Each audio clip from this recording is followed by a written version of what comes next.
नमामि अमित ज्ञान रूपम कृपालम अगम बोधदाता सुबुद्धि निधि विशालम क्षमाशील यति धीर गंभीर ज्ञानम धर्म कील दृढ़ थीर समधीर ध्यानम जगत त्राणकारी अघारी उदारम भगत प्राण रूपम दयागुण्य पारम नमो सद्गुरुं ज्ञान दाता सुस्वामी नमामि नमामि नमामि नमामि श्री सद्गुरु महाराज की जय।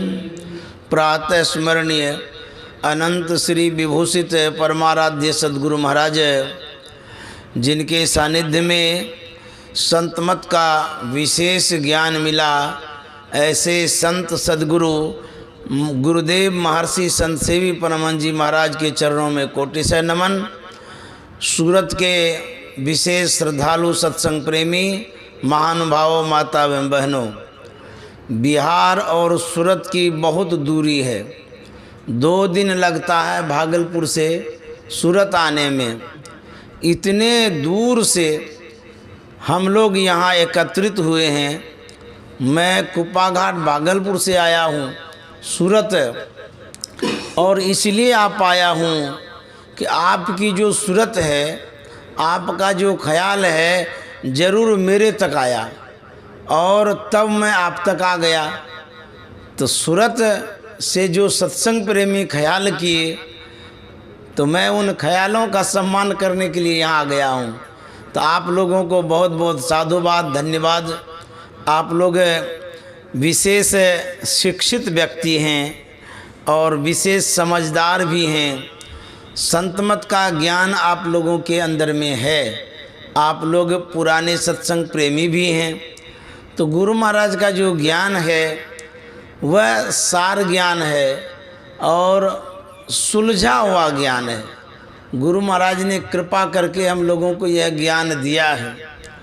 और गुरु महाराज के वाणी में हम लोग सुन रहे थे, यही मानुष देह समया में करो परमेश्वर में प्यार, प्यार करो परमेश्वर में प्यार।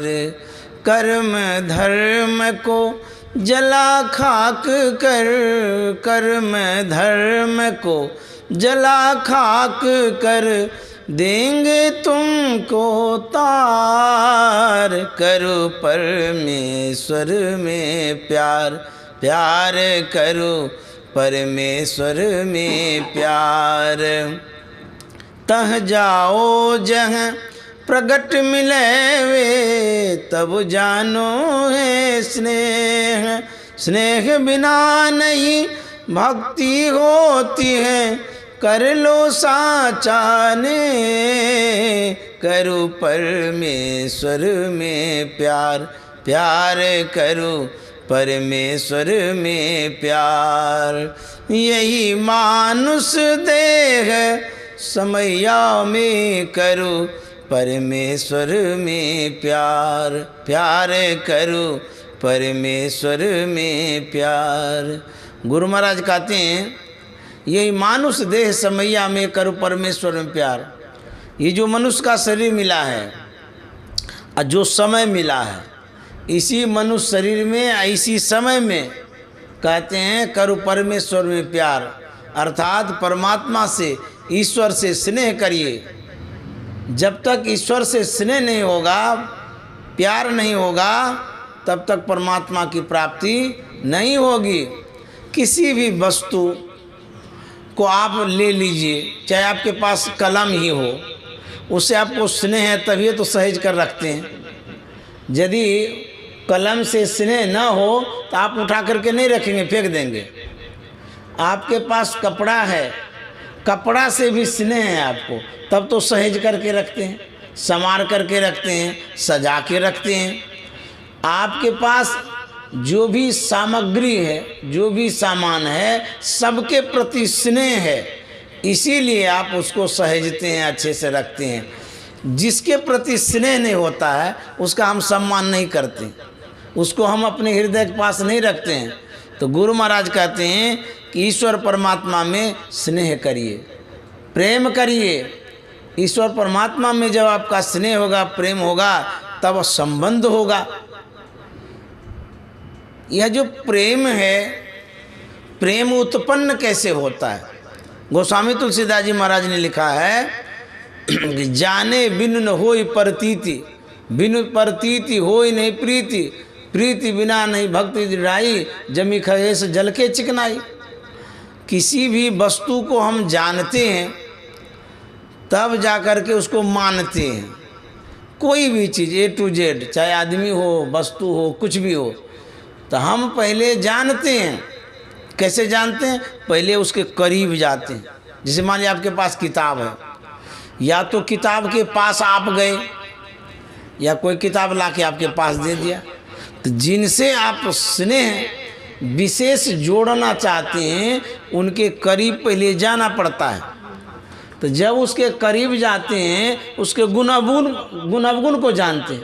जब उनके गुण अवगुण को जानते हैं तब उससे प्रेम या घृणा होती है। मान लीजिए किताब है, गुरु महाराज का किताब है, जैसे उल्टा करके देखते हैं बड़ी श्रद्धा होती है, अरे गुरु महाराज का किताब, प्रणाम भी करते हैं और इतना उससे स्नेह होता है कि आप अलमीरा में रखते हैं, बढ़िया से रखते हैं। उसी तरह से संत महात्मा कहते हैं उस ईश्वर परमात्मा में प्रेम करने के लिए क्या करना होगा? कहता पहले जानना होगा। अब जानने के लिए जाएंगे कहाँ? किसी भी चीज़ को जानने के लिए उस तक जाते हैं, वहाँ तक जाते हैं ना। उसी तरह से परमात्मा में जब स्नेह करेंगे तो हम परमात्मा के पास जाएंगे कैसे? तो कहते हैं पहले तो जानना पड़ेगा। तो जानेंगे कैसे? तो जानने का माध्यम सत्संग है। ईश्वर परमात्मा को जानने का माध्यम सत्संग है।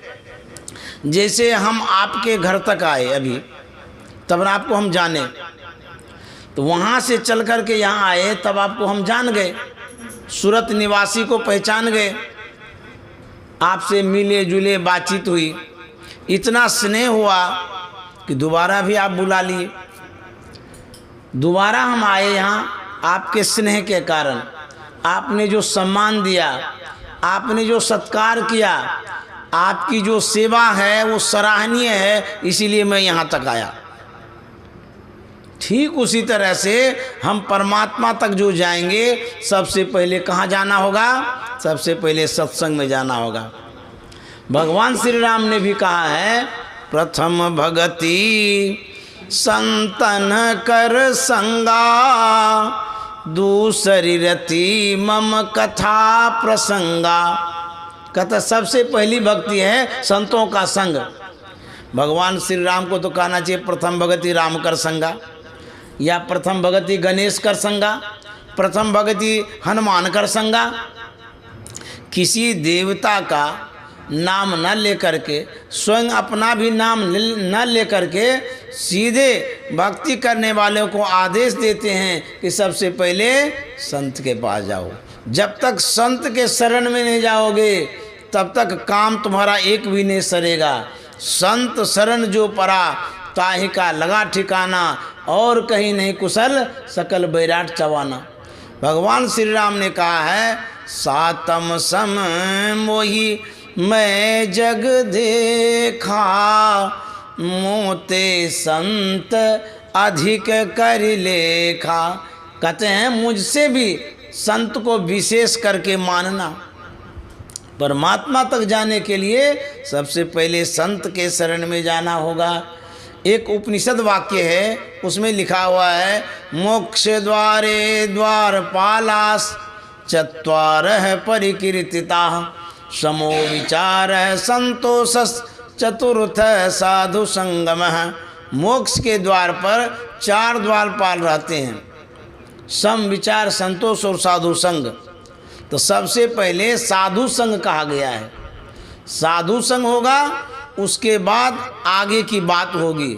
तो सबसे पहले कहाँ जाना होगा? साधु संग में। किस लिए जाना होगा? परमात्मा को जानने के लिए। जब तक वहाँ नहीं जाएंगे तब तक आप जान नहीं सकते। मान लिया जाए आपका बच्चा है, उस बच्चे को आप स्कूल क्यों भेजते हैं? घरे में रखिए। स्कूल इसलिए भेजते हैं, स्कूल में भौतिक शिक्षा दी जाती है, वही एक माध्यम है। भौतिक ज्ञान प्राप्त करने का माध्यम स्कूल है, कॉलेज है, गुरुकुल है, शिक्षण संस्थान है। वहाँ जब बच्चे को भेजते हैं तब वो सीखता है।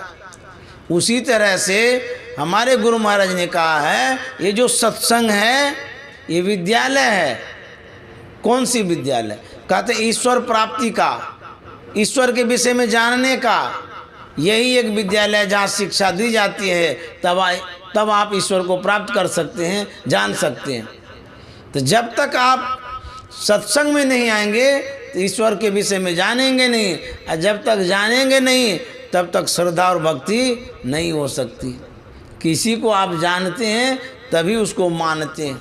मान लिया जाए यहाँ के मुख्यमंत्री आपके घर पर आ जाए सिविल ड्रेस में, साधारण वेश में, कोई उसके साथ ना हो तो आप समझेंगे कि साधारण कोई व्यक्ति है, सीधा सीधी कहेंगे बैठ जाइए कोई बात नहीं है। यदि वो मुख्यमंत्री अपने सहयोगियों के साथ, सिपाहियों के साथ, दल फौज के साथ अपने रूप में आ जाए, मुख्यमंत्री के रूप में आ जाए, तो देखिए हलचल मच गई, मुख्यमंत्री जी आ गए। आदर करो, सम्मान करो, सत्कार करो, बैठाओ, खिलाओ पिलाओ। कितना मान करेंगे? बहुत, हद से ज़्यादा। तो कब मान किए? जब आप उसको जाने, और जब तक जाने नहीं थे तब तक माने भी नहीं थे। उसी तरह से ईश्वर परमात्मा के विषय में जब जानेंगे तब श्रद्धा होगी, और नहीं जानिएगा तो नहीं श्रद्धा होगी। और श्रद्धा बिना भक्ति नहीं होगी। श्रद्धा यदि नहीं होगी तो भक्ति भी नहीं होगी। इसलिए सत्संग करना बहुत ज़रूरी है, सत्संग में बैठना ज़रूरी है। तो जो सुनाया जाता है ईश्वर परमात्मा के विषय में, उसको ध्यान से सुनेंगे, समझेंगे, तब आपकी श्रद्धा विशेष बढ़ेगी।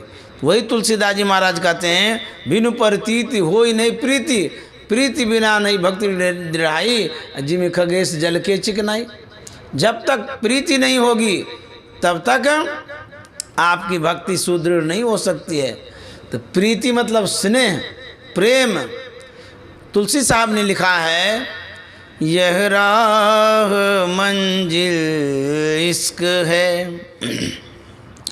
पर पहुँचना मुश्किल नहीं। यह राह मंजिल इश्क है, पर पहुँचना मुश्किल नहीं। मुश्किल कुशा है रोबरू, जिसने तुझे पंजा दिया रे तकी तकते रहो।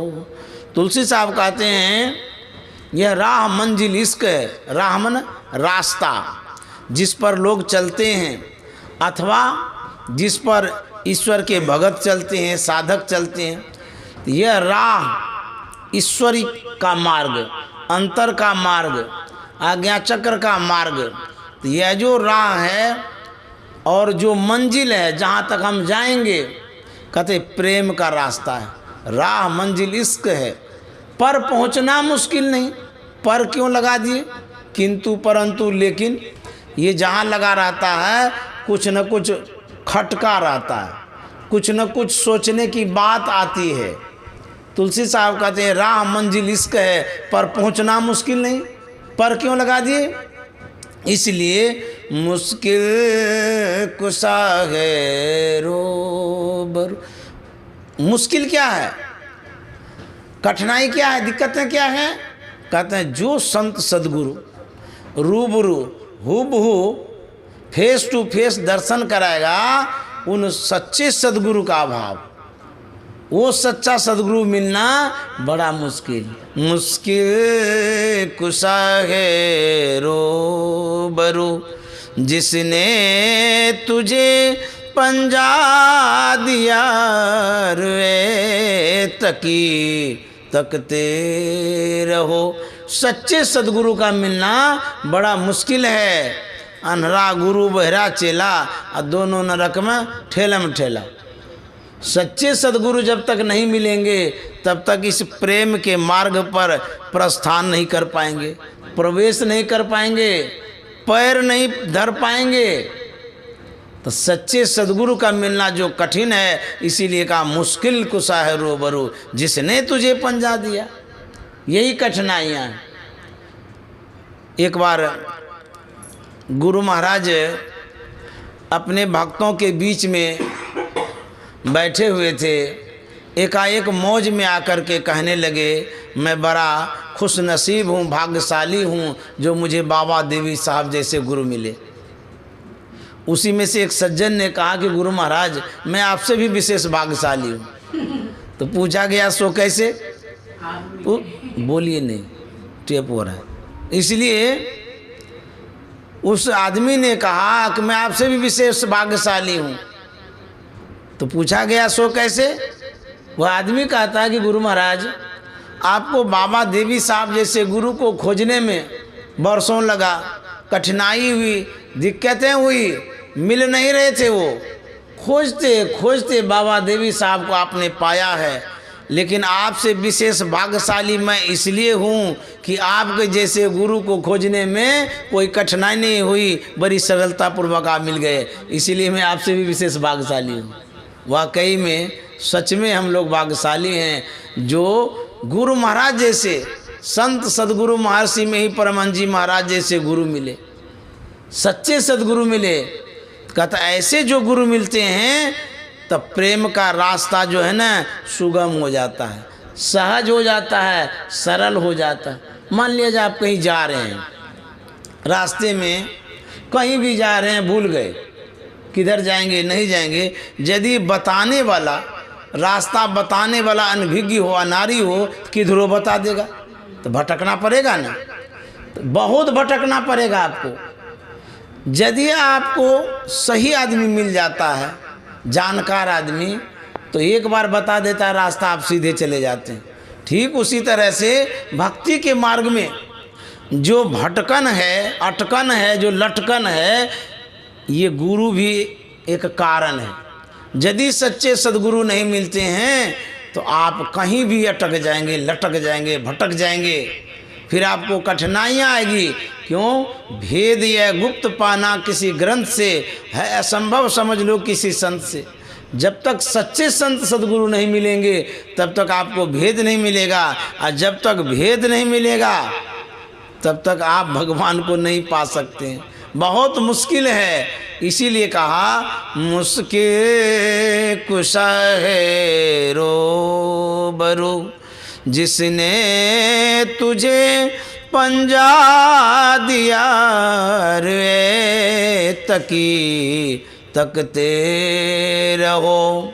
तुलसी साहब कहते हैं कि संत सच्चे सदगुरु का मिलना बड़ा कठिन है।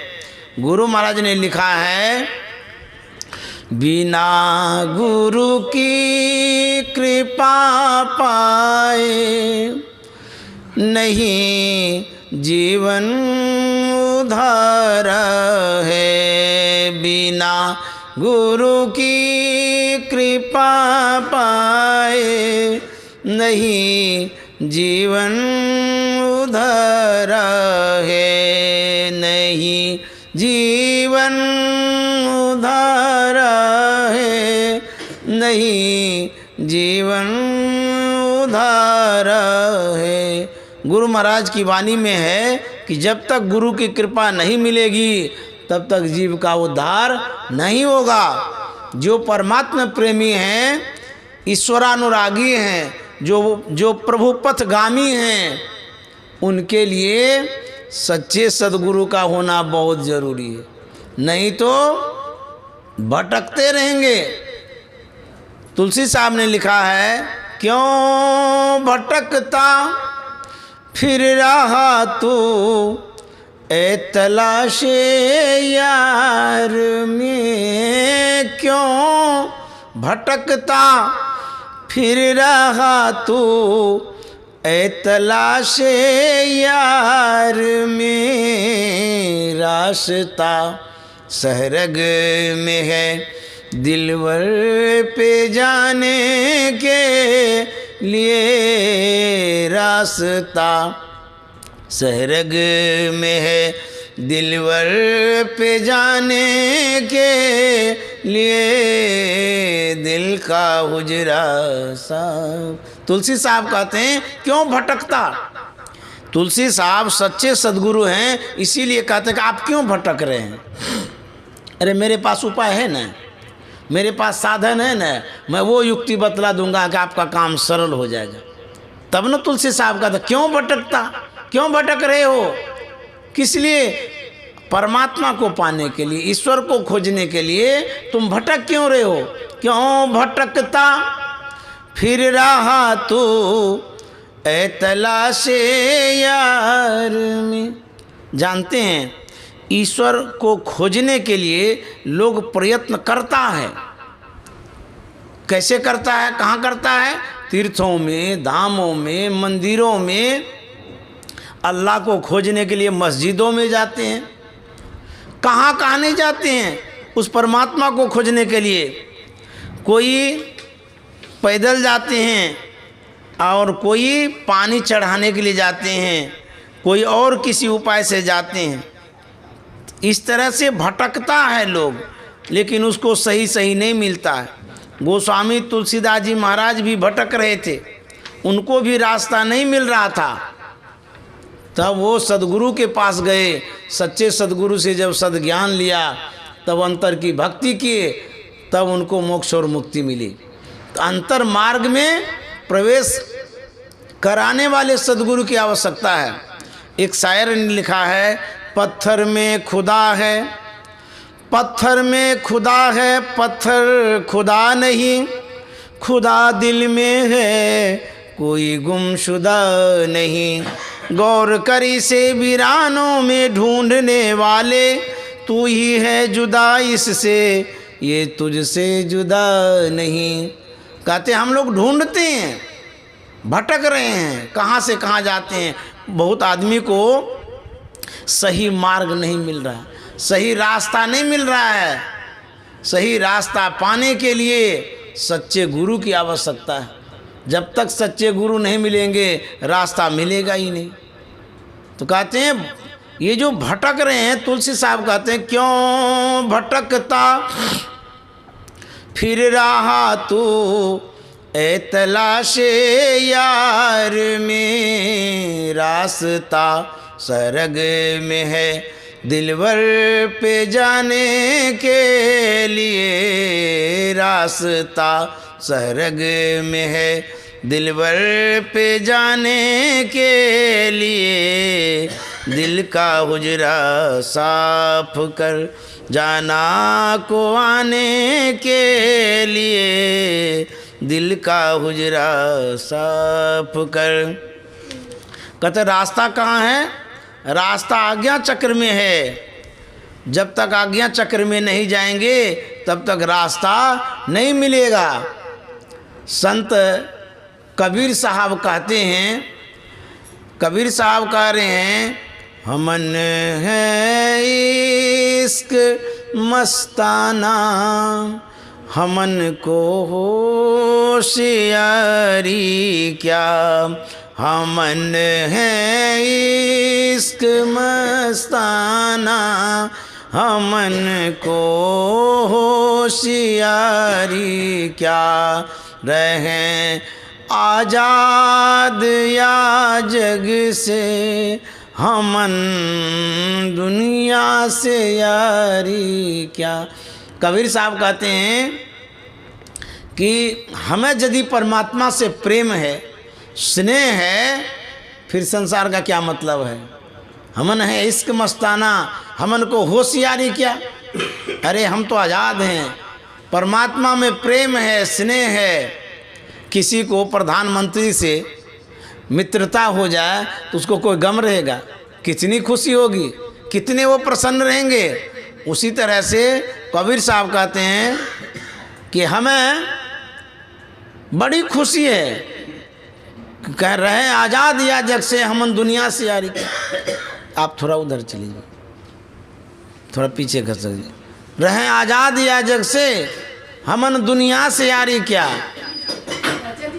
कहते हैं जब आज़ादी मिल जाती है, स्वतंत्रता जब मिल जाती है तब देखिए वो व्यक्ति किस तरह से अपने जीवन को ढालता है, जीवन को पालता है।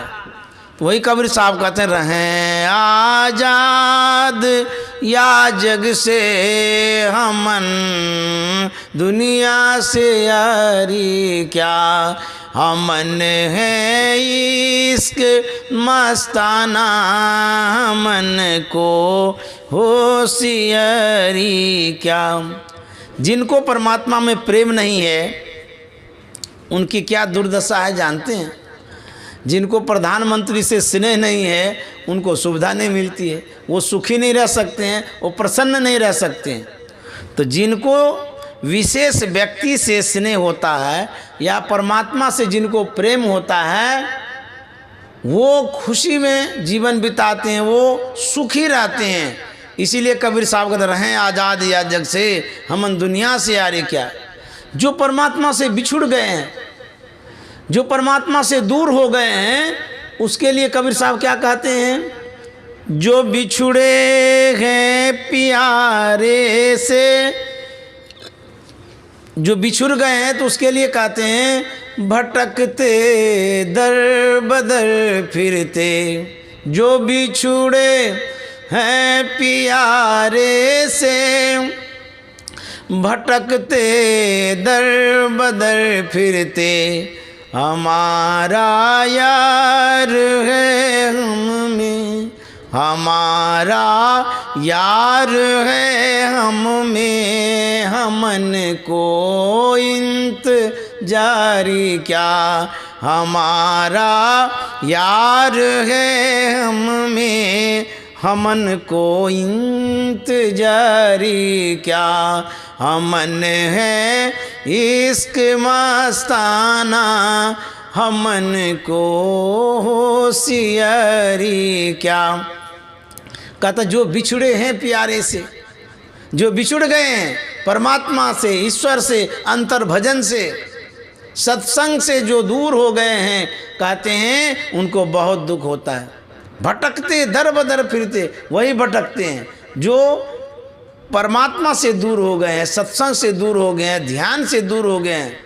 भटकते दर बदर फिरते, हमारा यार है हम में, हमन को इंतजारी क्या। हमारा यार अर्थात परमात्मा हमारे अंदर में है। गुरु महाराज ने लिखा है, खोजो पंथी पंथ तेरे घट भीतरे, तू अरु तेरो पीव भी घट ही अंतरे।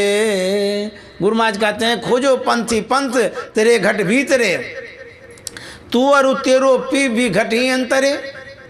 ऐ मुसाफिर, ऐ राही, भगवत प्रेमी के लिए कहते हैं तुम खोजो क्या, पंथ मतलब रास्ता खोजो। ऐ पंथी रास्ता खोजो, वह रास्ता तुम्हारे अंदर में है। तुम इधर उधर मत भटको, अंदर चलो, भीतर प्रवेश करो। तू और तेरो पी भी घट ही अंतरे। अब बड़ा विचित्र बात, आश्चर्य की बात है, हम अंधेरे में हैं, रास्ता भी अंधेरे में है, जिसको प्राप्त करेंगे परमात्मा भी अंधेरे में है, सब कुछ तो अंधेरे में है, बाहर क्या है। तो हो क्या गया है, जब अंधेरे में है, हम भी अंदर में, परमात्मा भी अंदर, रास्ता भी अंदर,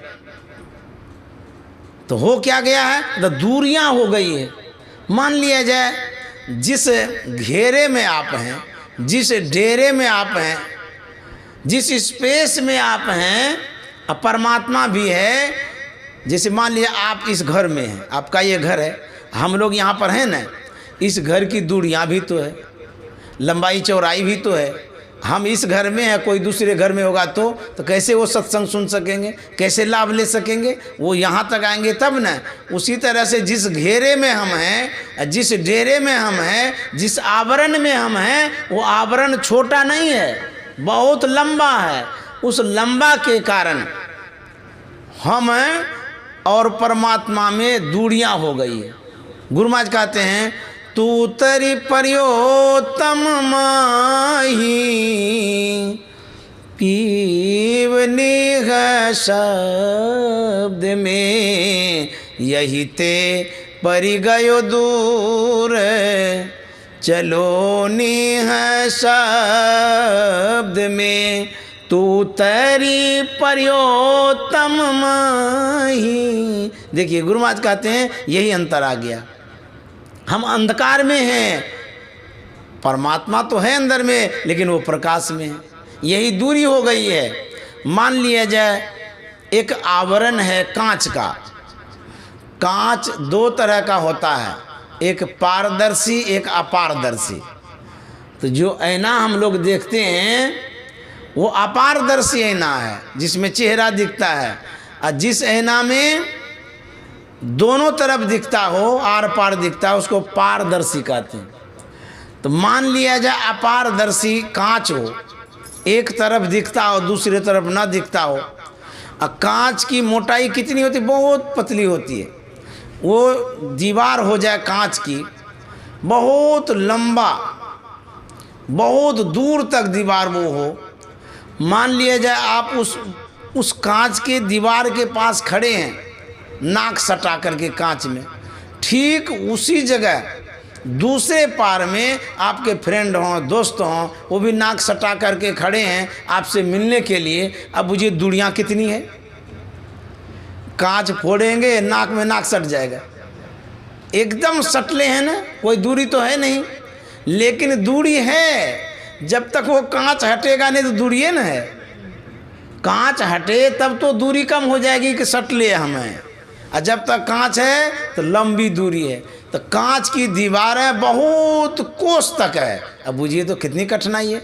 यदि मान लिया जाए पास के फ्रेंड से मिलना चाहते हैं जो नाक के पास ही है, लेकिन वो आवरण जो झीना है, महीन आवरण होने के कारण यदि मिलना चाहेंगे तो कहाँ तक जाना पड़ेगा? जहाँ तक वो आवरण है, जितना लंबा है, यही कठिनाई है। गुरु महाराज कहते हैं तू तरी पर्योतम माही, पीवनी है शब्द में, यही ते परि गयो दूर, चलो नी है शब्द में। हम अंधकार में आ गए हैं, परमात्मा ने शब्द में है, यही दूरी है एक जगह ही, लेकिन दूरी कितनी हो गई है।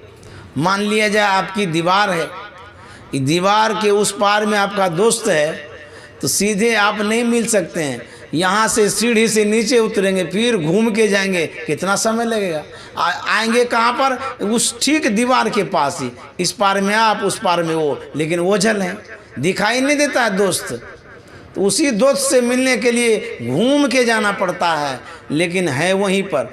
यदि पारदर्शी कांच हो तो आप फ्रेंड को देख सकते हैं, दोस्त को देख सकते हैं, इस पार से उस पार एकदम सट के बात भी कर सकते हैं। यदि अपारदर्शी हो, आप अनभिज्ञ हैं, आपको पता नहीं है, तो बहुत घूमना पड़ेगा। यही दूरियां हैं, यही कठिनाइयां हैं, यही विकट परिस्थितियां हैं।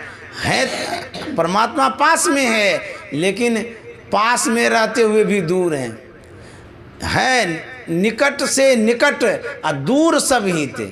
निकट से निकट है, लेकिन दूर सबसे। कितने निकट परमात्मा है? जितना निकट हमारा कोई शरीर का अंग भी नहीं है। बोले बाप रे बाप, इतने निकट हैं। और दूर कितना है? इतना दूर है, लंबा मार्ग दूरी घर। अब बुझिए विचित्र कहानी है। एक बार कहता है लंबा मार्ग दूरी घर, एक बार कहता है निकट सब ही थे।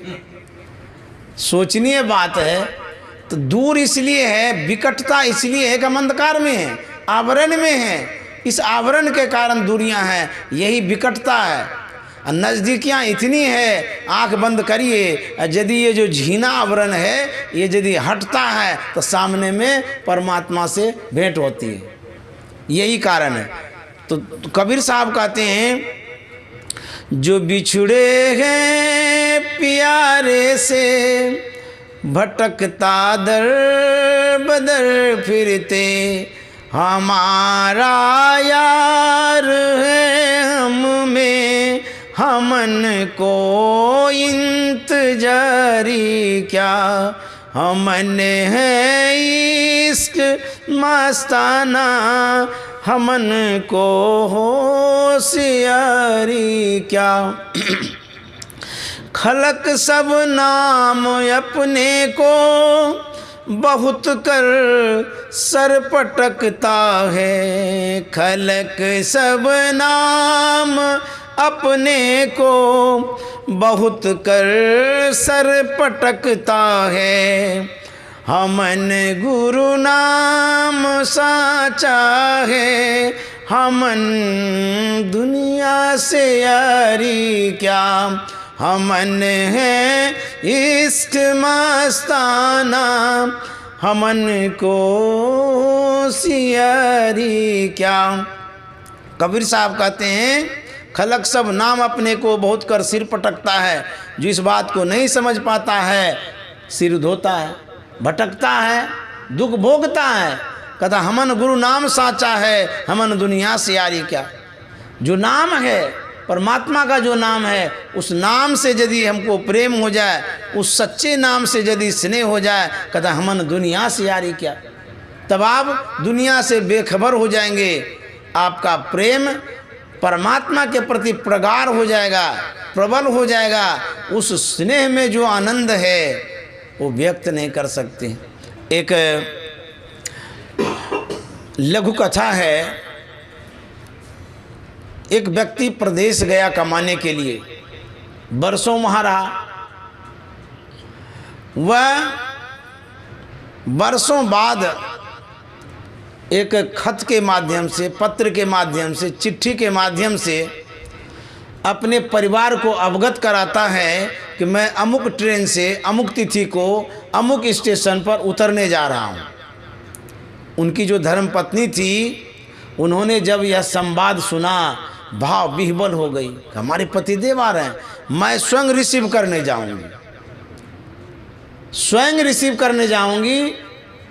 यदि आप अपने से रिसीव करते हैं उसका विशेष सम्मान होता है, बड़ा आदर होता है, कदर होता है। ये हमारी संस्कृति की सीख है, ये शिष्टाचार भी है कि जो हमारे अतिथि आ रहे हैं उसका आवभगत करें, आदर करें, उसका सम्मान करें। तो जब आप लेने जाते हैं उसमें विशेष सम्मान होता है। जैसे मैं कल आ रहा था, सूरत स्टेशन पर उतरा, हमारे मनोज बाबू भी गए थे लेने के लिए, और सरोज बाई का जो लड़का है वो भी लेने गया था। 4 व्हीलर गाड़ी से गया था। देख कर के बड़ी खुशी हुई कि इतना सम्मान करते हैं लोग, कितना अच्छा से हमको वहाँ से रिसीव कर करके घर तक ले आए। तो इससे सम्मान बढ़ता है और खुशी भी होती है, प्रसन्नता होती है। तो वह जो महिला थी उनके मन में हुआ मैं स्वयं लेने के लिए जाऊंगी अपने पति को। घर से चली, भाव विह्वल होकर के जा रही थी। जाते जाते जाते एक जगह मौलवी साहब नमाज अदा कर रहे थे। वो अपने में मगन थे और ये जो महिला थी अपने पतिदेव के स्नेह में मगन थी। इनकी जो सुधि थी पति पर थी, ख्याल जो था पति पर था। जा तो रही थी, अपने ख्यालों को पति पर जो है ना पूरा लगा के रखी थी। जाते जाते जाते वो मौलवी साहब के जहाँ पर वो नमाज अदा कर रहे थे उस वस्त्र पर पैर रख दी, आसनी पर। अब पैर रखते हुए आगे बढ़ी।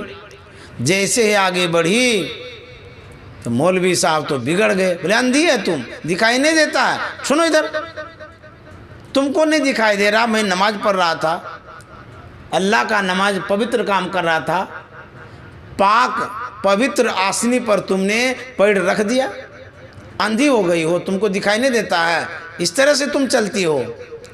वह महिला होश में आती है, सावधान होकर के कहती है कि मौलवी साहब, मैं तो जागतिक पति देव के प्यार में, स्नेह में, ख्यालों में इतनी बेसुध हो गई कि मुझे आपकी आसनी तक नहीं दिखी। लेकिन आप तो जगतपति परमात्मा अल्लाह के स्नेह में थे, उसके लिए नमाज अदा कर रहे थे, आपका ख्याल मेरे पैर पर कैसे आ गया? मौलवी साहब तो अबाक रह गए। अरे देखिए कैसी बात कह दी, कितनी बड़ी बात कह दी कि मैं जागतिक पतिदेव के ख्यालों में थी तो आपकी आसनी तक नहीं दिखी, और आप तो जगतपति के ख्याल में थे, मेरा पैर कैसे दिख गया? इसका मतलब आपका ख्याल मेरे पैर पर था। तब तो आपने कहा कि तुम आसनी पर पैर दे दिया। जो अंतर भजन करते हैं, जो उस आनंद में रहते हैं, न पल बिछुरे पिया से, न हम बिछुरे प्यारे से, उन्हीं से नेह लागी है हमन को बेकरारी क्या, हमन है इश्क मस्ताना, हमन को होशियारी क्या। सजोबाई ने कहा है, भैया जी हरि रस पी मतवारा, 8 पहर झूमत ही बीते, डारी दियो सब भारा, भैया जी हरि रस पी मतवारा। जिनको परमात्मा से प्रेम हो जाएगा, उनको संसार से विरक्ति हो जाएगी। दोन संग होई भुआलू, हसब ठठाई फुलाऊ बगालू। परमात्मा से प्रेम करेंगे तो संसार से वैराग्य होगा, जरूर होगा। जिससे अनुराग होगा, दूसरे से विराग होगा। दोनों एक साथ नहीं हो सकता है। आप दोनों को साथ लेके चलेंगे तो आपकी भक्ति दृढ़ नहीं होगी, कमज़ोर होगी और बड़ा लंबा समय लगेगा परमात्मा तक जाने का। एक नाव पर तो पैर रखना ही पड़ेगा। आज रखिए कि कल रखिए, और दोनों हाथ में लड्डू लीजिएगा तो फिर कुछ नहीं मिलेगा। दोनों हाथ लड्डू संसार का खा सकते हैं, लेकिन परमात्मा के प्रेम का और संसार संपत्ति का ये दोनों लड्डू एक साथ नहीं खा सकते हैं। हस हस कंत न पाया, जिन पाया तिन रोय। त्याग जरूरी है, परमात्मा में अनुराग जरूरी है और संसार के प्रति वैराग्य जरूरी है। तो वही कबीर साहब कहते हैं, न पल बिछुड़े पिया हमसे। देखिए कितना स्नेह है, कितनी अच्छी बात कह रहे हैं। हे पिया, हे परमात्मा, आपसे जो स्नेह है उसमें वियोग ना हो, अलगाव ना हो, दुराव ना हो, बिछुड़न ना हो। न पल बिछुड़े पिया हमसे, न हम बिछुड़े प्यारे से, उन्हीं से नेह लागी है, उन्हीं से नेह लागी है, हमन को बेकरारी क्या, हमन है इश्क मस्ताना, हमन को होशियारी क्या। संबंध तो ऐसा होना चाहिए कि दूरियां ना रहे, निकटता हो जाए, और जो मिलन है उसमें बिछड़न ना हो। प्रेम के विरह में हम लोग व्यथित होते रहें, ये असली प्रेम है, परमात्मा प्रेम है। ऐसा प्रेम होना चाहिए कि बिछड़े नहीं। जैसे किसी से दूरियां जब बनती है, जो निकटवर्ती आदमी होता है रोने लग जाता। आप जा रहे हैं, आप रहते तो अच्छा रहता। इसको प्रेम कहते हैं। जब आप बिछुड़ते हैं, आपके आंख में आंसू भी आता है कि नहीं नहीं, इनसे बिछुड़न ठीक नहीं है, ये विरह ठीक नहीं है।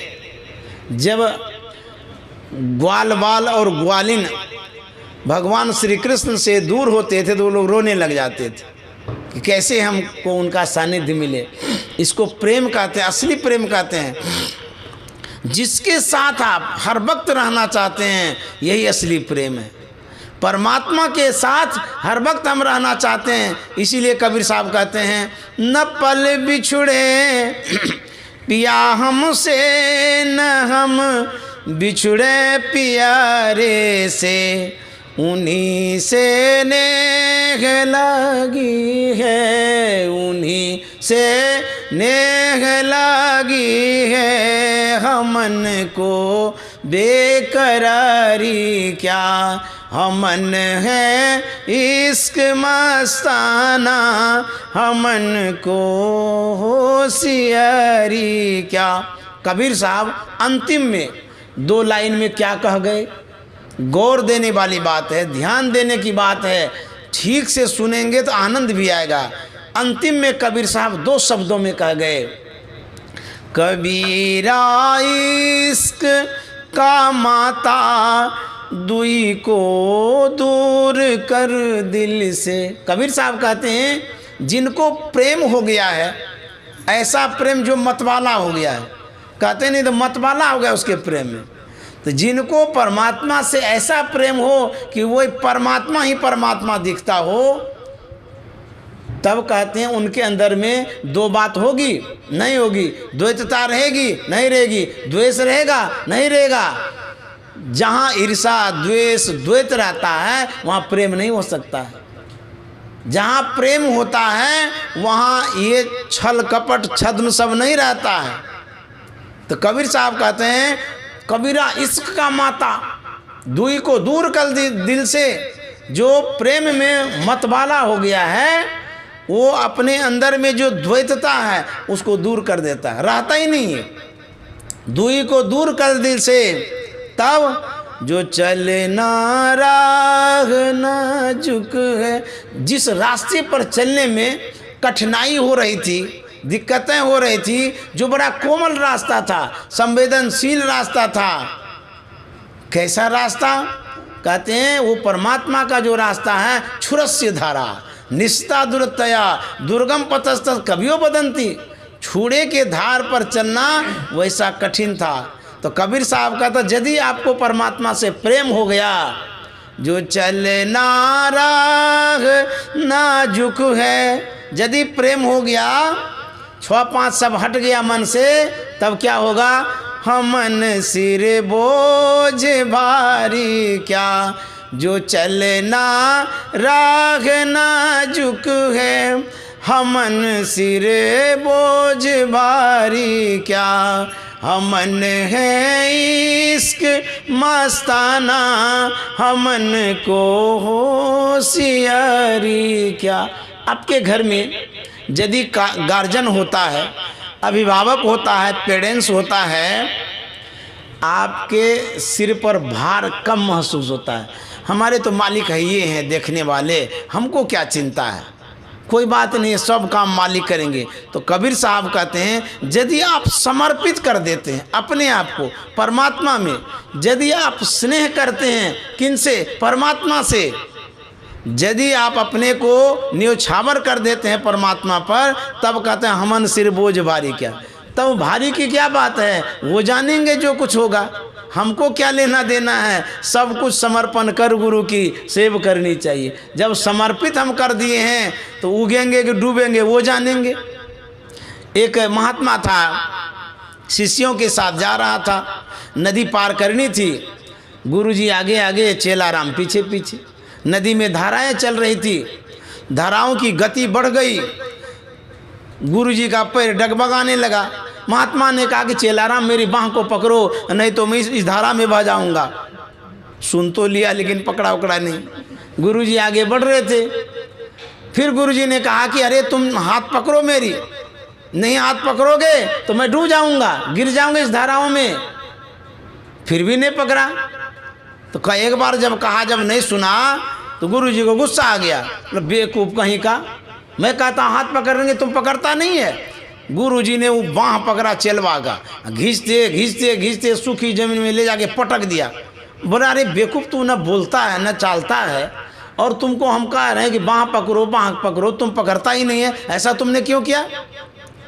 तब शिष्य कहता है कि गुरुदेव मेरी बाँह में कहाँ शक्ति जो मैं आपकी बाँह को पकड़ करके इस धाराओं से पार कर लूँ। मुझे तो आप पर भरोसा है, ये तो छोटी मोटी धाराएं हैं, आप तो भवसागर से पार करते हैं, ये नदी क्या है। इसीलिए मैं आप पर आश्रित था, भरोसा था, इसीलिए मैंने आपकी बाँह को नहीं पकड़ा। तो गुरु महाराज ने कहा है सब कुछ समर्पण कर गुरु की सेव करनी चाहिए। और जब आप गुरु पर आश्रित हो जाते हैं, परमात्मा पर जब आश्रित हो जाते हैं, तब डूबने का कोई भय नहीं है। मोहे लागी लगन गुरु चरणन की, मोहे लागी लगन गुरु चरणन की, चरणन की गुरु शरणन की, चरणन की गुरु शरणन की, मोहे लागी लगन गुरु चरणन की, मोहे लागी लगन गुरु चरणन की। चरण बिना मोहे कछु नहीं भावे, चरण बिना मोहि कछु नहीं भावे, चरण बिना मोहे कछु नहीं भावे, मोहे लागी लगन गुरु चरणन की, मोहे लागी लगन गुरु चरणन की। चरण बिना कछुए नहीं भावे, जग माया सब सपनन की, मोहे लागी लगन गुरु चरणन की। देखिए कैसा लगन लगा। भव सागर सब सूख गए हैं। जब लगन लगती है परमात्मा से, सद्गुरु से, तब क्या होता है? भव सागर सब सूख गए हैं। जब भव सागरे सूख गया तो फिकर नहीं मोहे तरनन की, मोहे लागी लगन गुरु चरणन की। चरणन की गुरु शरणन की, हाँ चरणन की गुरु शरणन की, मोहे लागी लगन गुरु चरणन की, मोहे लागी लगन गुरु चरणन की। मीरा के प्रभु गिरधर नागर, मीरा, हाँ मीरा के प्रभु गिरधर नागर, आस वही गुरु शरणन की, हाँ आस वही गुरु शरणन की, मोहे लागी लगन गुरु चरणन की। मीरा के प्रभु गिरधर नागर, मीरा के प्रभु गिरधर नागर, आस वही गुरु शरणन की, मोहे लागी लगन गुरु चरणन की, मोहे लागी लगन गुरु चरणन की, मोहे लागी लगन गुरु चरणन की। श्री सद्गुरु महाराज की जय। आप लोगों को बहुत बहुत धन्यवाद। आप भगवत प्रेमी हैं, ईश्वरानुरागी हैं, आप गुरु चरणाश्रित हैं, इसलिए आप लोगों को वंदन है, नमन है और बहुत बहुत साधुवाद, शुभकामना, मंगल कामना है।